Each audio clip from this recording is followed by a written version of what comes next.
Somebody tossed a water bottle, and it nearly hit Kyrie as he was walking to the tunnel. Tyler Johnson noticed it, and the Nets began to point out who it was in that section. There are cameras everywhere, so you're going to see the toss right there. It just misses Kyrie. I'm not sure if we're going to talk to you before Game 3. I know when you were in Boston, you always had such good things to say about the crowds there and the feeling of playing at the Garden. What do you expect now that there's going to actually be people there in the building as opposed to last time? I mean, it's not my first time being an opponent in Boston. So, I'm just looking forward to competing with my teammates and, hopefully we can just keep it strictly basketball. There's no belligerence or any racism going on, subtle racism and people yelling shit from the crowd. But even if it is, it's part of the nature of the game, and we're just going to focus on what we can control. Is it something you've experienced in Boston before? I'm not the only one that could attest to this, but it's just, it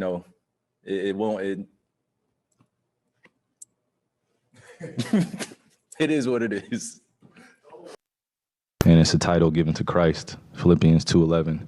And my name translates in the Hebrew language as Yahweh. If I'm not trumpeting what is low-hanging fruit, that don't make me a sellout. And by the way, I was with the great Sir Charles Barkley last night. I think he should have been suspended. I think Adam should have suspended him. First of all, Adam's Jewish.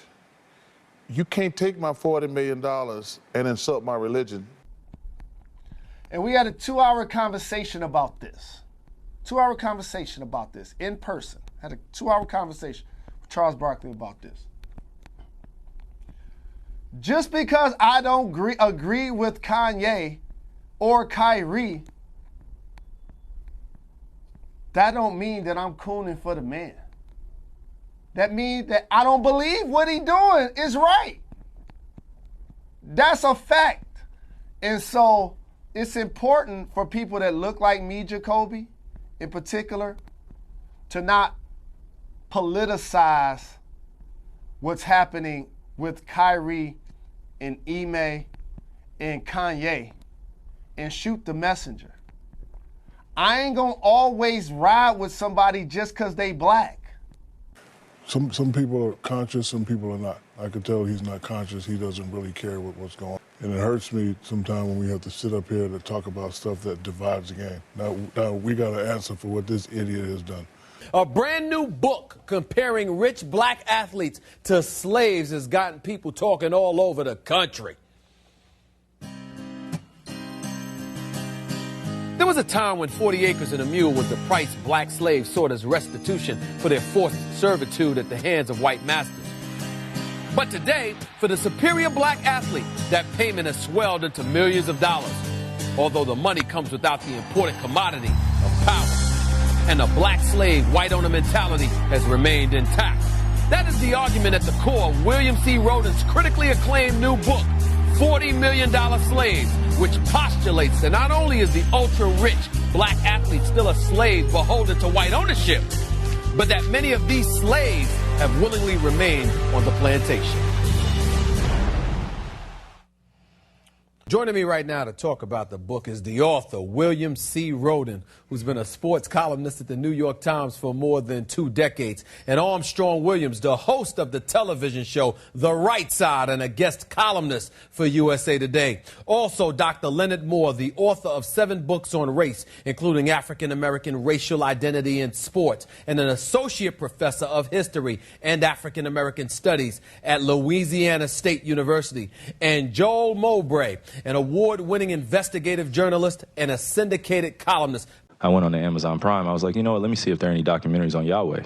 So went in the search bar, typed in Yahweh, that came up. Went out and shared it on my platform. That was my night. In terms of the backlash or what people call it, we're in 2022. History is not supposed to be hidden from anybody. And I'm not a divisive person when it comes to religion. I embrace all walks of life. You see it on all my platforms. I talk to all races, all cultures, all religions, and my response would be, it's not about educating yourself on what Semitism is and what anti-Semitism is. It's really about learning the root words of where these come from and understanding that this is an African heritage that is also belonging to the people. Africa is in it, whether we want to dismiss it or not. So the claims of anti-Semitism and who are the original chosen people of God, and we go into these religious conversations and it's a big no-no. I don't live my way like that. I don't live my life that way. Excuse me, I grew up in a melting pot, and I say a melting pot of all races, white, black, red, yellow, Jewish, Christian, Muslim, and you can see the way I live my life now. I'm not here to be divisive, so they could push their agenda. I don't want to say they, because I'm not identifying any one group or race of people, but I'm in a unique position to have a level of influence on my community, and what I post does not mean that I support everything that's being said or everything that's being done, or I'm campaigning for anything.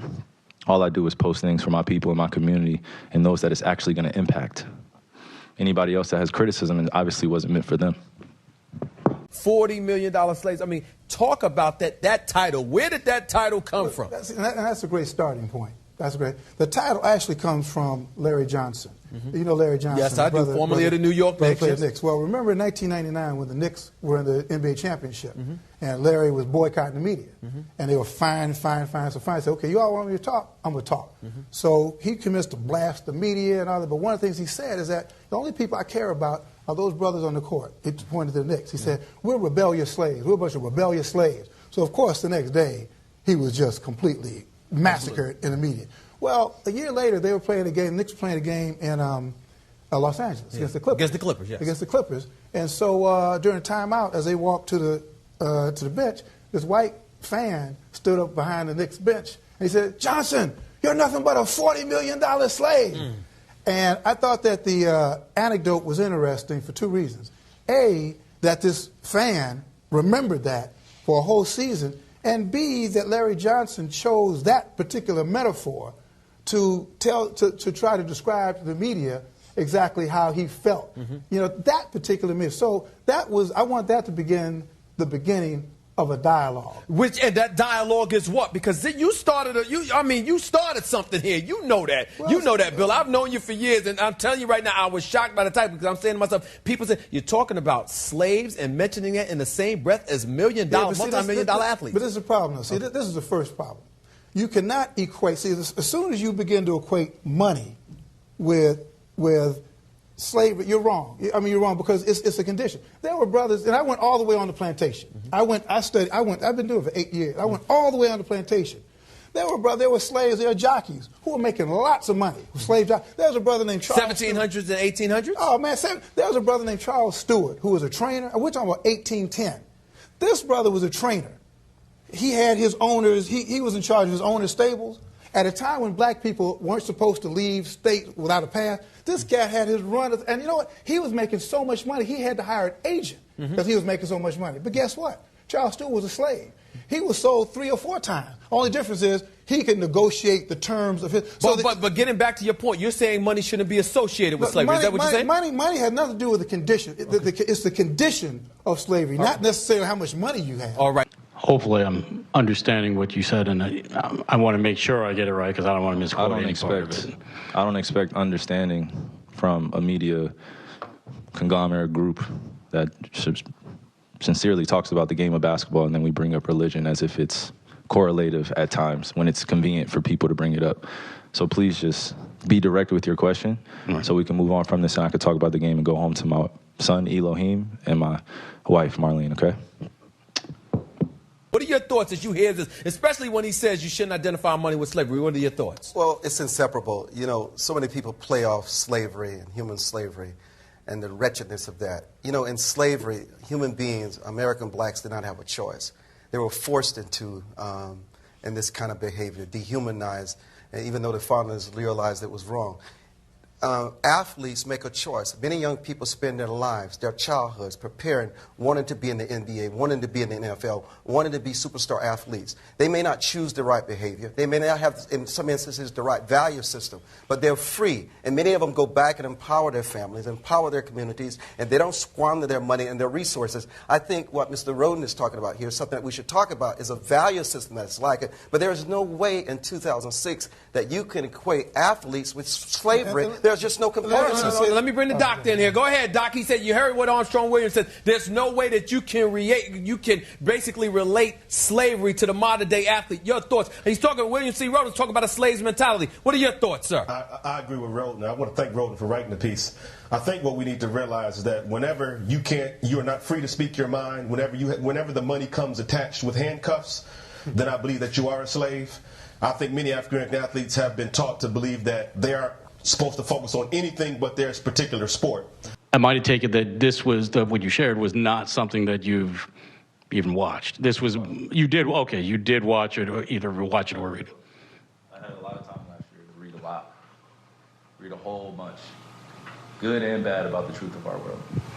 So then, do you, I guess, understand or not understand those that might imply that that work had anti-Semitic leanings in it? I only ask this because the tweet is still up there, so we're in 2022. It's on Amazon, a public platform. Whether you want to go watch it or not is up to you. There's things being posted every day. I am no different than the next human being, so don't treat me any different. You guys come in here and make up this powerful influence I have over top of the adultery of, oh, you cannot post that. Why not? Why not? And I believe that if brothers start to become conscious, start to become political, start to become racially conscious, then I think the money will be cut off. Hold on, Doc. I agree with Rhoden. But hold on, Doc. How about white America out there? And I'll bring you in a second, Joe. But how about white America who's sitting out there looking at it and saying to themselves, what are you talking about handcuffs? What kind of handcuffs are you talking about? We're paying these guys multi-million dollars. They've got a lot of freedom that a lot of us don't enjoy because they're not making that money. I want you to elaborate on that, Doc. What are you talking about handcuffs? I don't think they have any freedom whatsoever. A lot of them have white handlers. A lot of them have white agents, white financial planners. When's the last time you seen an African-American athlete really put some money into the African-American community? You know, they buy rim shops, restaurants, clubs, and jewelry. But when's the last time you seen an African-American athlete buy a school, endow a university, and things of that nature? Those are the things we're talking about. They need to start building institutions. But what we find is that a lot of these brothers are scared. They have no testicular fortitude when it comes to racial or social issues. And as a result, the money just stays within a tightly knit circle, and the black community gets no benefit whatsoever from this black athletic prowess. All right, Joe Mowbray, I'm going to bring you in. What are your thoughts? I'm stunned. First off, look, Professor Moore talks about the fact that you have white handlers, white money managers. All that's true, but they're all chosen by the black athletes. It's not that black athletes are told you have to have this person as your agent, you have to have this person as your financial planner. They are. And besides, why are we holding black athletes to a different standard than we are white athletes? You saw the word nigger going up on Twitter, right? I don't hear uproar on that. The fact is, black and white athletes, you have some who flame out, who get all this money, and they end up either in bankruptcy or with a middling life thereafter. And then you have others who go on to succeed. Magic Johnson, Isaiah Thomas, just to name a few. And so I think that we have to look at this and say, look, we have to have the same standard on black athletes and white athletes. And there is progress being made in terms of having black executives, black coaches. But look, more progress needs to be made, no doubt about it. But the idea that they're slaves, come on, that's preposterous. All right, let me go back to William C. Rhoden. You heard him. You heard what he said. Well, since this is my party, let me define the invitation. Okay. You know, let me tell you what I'm not saying. I'm not saying that black athletes are exploited. Let's get that straight now. I'm not saying that. We're beyond that. Yes. What I'm saying, in fact, on the contrary, is that we've got so much potential power now, right? We got so much potential power. The question now is, how are you going to use it? And in terms of the individual, right now, a lot of brothers we know do some good things individually. They all have some nice foundations, okay? Mm-hmm. But the magnitude of the problems facing our community are much greater than any one foundation's ability to solve it. Mm-hmm. So what I'm calling for now is that we need to get back to teamwork. Mm-hmm. We need to do more collaborative And how do you expect to accomplish that by calling them slaves? You know, well, it refers to a condition. I'm not here to be divisive on what's going on this or that. I'm not comparing Jews to blacks. I'm not comparing white to black. I'm not doing that. That conversation is dismissive, and it constantly revolves around the rhetoric of who are the chosen people of God. And I'm not here to argue over a person or a culture or religion on what they believe. No, this is what is here. It's on a public platform. Did I do anything illegal? Okay. Yeah, that's what I'm saying. Did I do anything illegal? Did I hurt anybody? Did I harm anybody? Am I going out and saying that I hate one specific group of people? So out of all the judgment that people got from me posting, I just, without talking to me, and then I respect what Joe said, but there has a lot to do with the not ego or pride of how proud I am to be an African heritage, but also to be living as a free black man here in America, knowing the historical complexities for me to get here. So I'm not going to stand down on anything that I believe in. I'm only going to get stronger because I'm not alone. I have a whole army around me. Remember, if you've got a lot of power and you refuse to use it, the professor said that, well, a lot of guys, nobody makes them do it. Well, there's a chapter I deal with in the book called The Conveyor Belt. And what the conveyor belt is, and it starts when you're in 4th, 5th grade. You're on this conveyor belt that will eventually lead you to the NBA, whatever. But on that conveyor belt, you learn really quickly where the power is. Kyrie, while we're on the topic of promotion, why did you decide to promote something that Alex Jones said? That was a few weeks ago. I do not stand with Alex Jones' position, narrative, court case that he had with Sandy Hook, or any of the kids that felt like they had to relive trauma, or parents that had to relive trauma, or to be dismissive to all the lives that were lost during that tragic event. My post was a post from Alex Jones that he did in the early 90s or late 90s about secret societies in America of occults, and it's true. So I wasn't identifying with anything of being a campaignist for Alex Jones or anything. I was just there to post, and it's funny, and it's actually hilarious because out of all the things I posted that day, that was the one post that everyone chose to see. It just goes back to the way our world is and works. I'm not here to complain about it. I just exist. You learn that basically white men and women, predominantly white men, control the belt. They control the levers. They're the bankers. They're the ones who are going to set you up going to getting your scholarship. And by the time you get to be in college, in the NFL, you already are surrounded by a cadre of usually mostly white. The person's going to sell you your house, who's going to sell you your car. The person's going to, you find out if you want big things to happen, okay, big things to happen. You may want Stephen A. Smith to write your book, right? But if you go into William Morris, whatever, they're going to say, well, I think, we got the guy. Everything's in place. And to follow up on the promotion of the movie and the book. Can you please stop calling it a promotion? What am I promoting?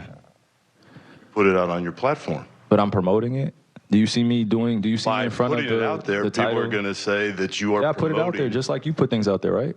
Yeah, but it's not. You put things out there for a living, right? Right, but my stuff is not. So let's move on. Filled with anti-Semitic. Let's move on. Don't dehumanize me up here. I'm not doing that. Another human being. I can post whatever I want. So say that and shut it down and move on to the next question. But Kyrie, you have to understand that I don't have to understand anything from you. It's not me. Nothing. It's no people that you're making up, bro. Move on. But by posting move what on. you Next did, question. Anybody Do you guys have any more questions? And they're going to say, you guys have any more questions? Because this is going to be a clip. This is going to be a clip that he's going to marvel at. Is this any more questions? But you're not answering the question. Oh, this is another answering your question. Oh my God, let's make another Instagram clip so we could be famous again. Next question. Normally, and all you got to do, Steve, and you know this, man, at 5 o'clock now, you go to every major newspaper in the country. Mine is the New York Times. No, I know this. And you go to Daily News. You go and you look around and find out who's calling the shots. Let me tell you the problem I have with the professor. You see, we are in a place where the thing that Martin Luther King dreamed about, where a man and a woman would get to the place where they're not judged by the color of their skin, but by the content of their character. Are you kidding me? You really think that's true? Well, that's where we're close to there. But let me say, I think it is slowly. There's a horseshoes. Listen, if I may finish. Go ahead. I think it is so unfair to say to an athlete, because they are black, that they have to conform to a certain mentality. They've got to do a certain thing for the same community. That's not freedom. That is a new form of racism. And what the professor is advocating is the new racism. That's ridiculous. Oh, it is. It's racism because you're only doing it because they're black. And because they're black, you feel they should be accountable in ways that other people are not. And that is wrong. Dr. Moore, go ahead. Go ahead, Dr. Moore. Hold on, Joe. Go ahead, Dr. Moore. Go ahead and respond to that. The scripture says, to whom much is given, much is required. It didn't mention color. Imagine if Reggie Bush said, I'm not going to play for the Saints until the levies are fixed. Imagine if LeBron James said, I'm not going to re-sign with the Cavaliers until they fix that atrocious school system. These are the kind of things that athletes need to speak out upon.